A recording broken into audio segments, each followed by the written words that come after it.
Hey, good morning. This is Julie. It is Tuesday, July 28th, 5:48 p.m. Take a look at the calendar first.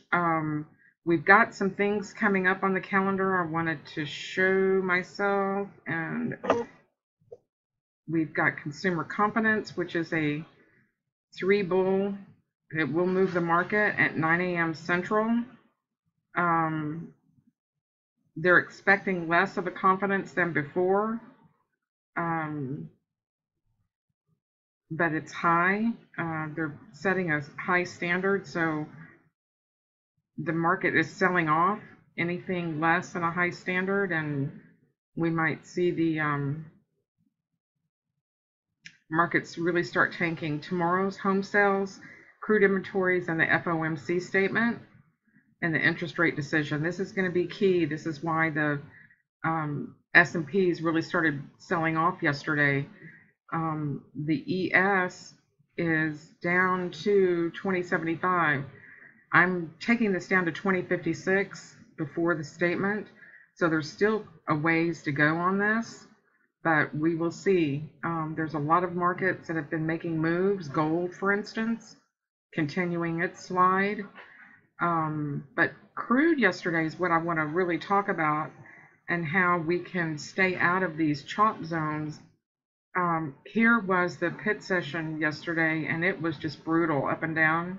And I did get myself chopped up, not recognizing the sideways pattern, but trying to institute trades where price was not trending, even though I was at the right chart location. Because we were not in a trend, we were in a chop box inside value. I was just getting hacked up, and I hacked up my account yesterday. So I still have my account. I still have risk left. So I will try to rescue my account today and get that money back, which is absolutely possible. Taking a broader look at the swing high low from yesterday, we are still respecting this 30. This is 30, 50, 70, the pink lines. And as long as we are still respecting 30, I'm going to be looking for a trend continuation. I would like to get below the Globex low, but here is our pit low and our pit close. So we're below our close, stay below the low from yesterday, and just keep going on that stochastics with the down momentum. Here is the direction guide. And here's what I was talking about yesterday. I'm getting all kinds of great signals, but when you're in a sideways chop zone, the signals just obviate, just cancel each other out. You can get good down signals, but price is going to come right back on you and take you out. So we have a direction. We know the direction is short, but to trade a range, you have to trade sell the highs and buy the lows. There's no other way to trade it. You can't trade sideways in a trend. You have your mini trends that you can get short at. And once you see a mini trend set up, you can jump on that for a scalp. But once you get to the bottom of the range area, you know it's going to be sent back up anytime price is going sideways. We have to wait until price is moving in a trend direction. And once we see a lower low and lower high set up, then jump on it and really try to capture some more of that directional move. So the direction guide is not a system that gives you entries and exits. It's a system to show you which direction you should be trading that day, but you have to decide where you want to make those entries. At a value area low, for instance, at a cross recross, or a point of control, touch like here and here. These are very good entries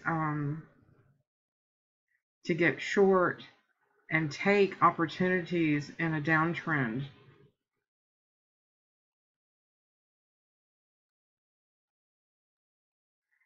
You can lean on your momentum. You can combine your momentum with your direction guide. So when you know that your direction guide is going short, you can simply wait and take short momentum. Oops, wrong one. So I'll have my direction guide on one chart. On another chart, I'll just have short momentum. And when momentum is in my direction, I can know that it's okay to enter a trade. When price is moving, you can't do this on a day like yesterday when price was just chopping up and down. You get chopped up. And that's what happened to me, and I'm sure a lot of other traders yesterday. We just chopped ourselves up in this market. So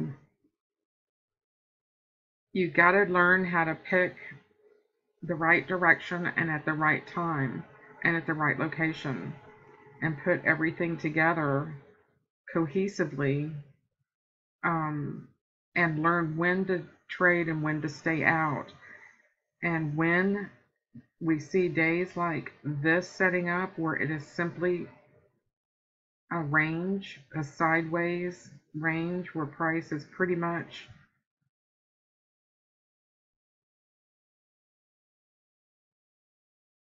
trading in a flat top to bottom move, just stay out of it or sell those tops. You just got to sit there and patiently wait for those tops to be hit.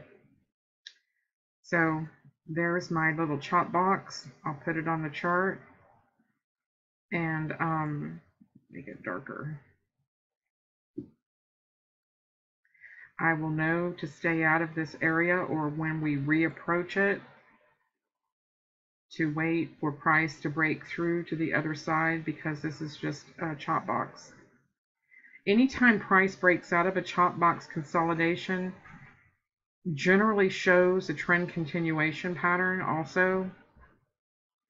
So that's another reason for me to be looking short today and taking this trend continuation to the downside. And here are my Fibonacci areas.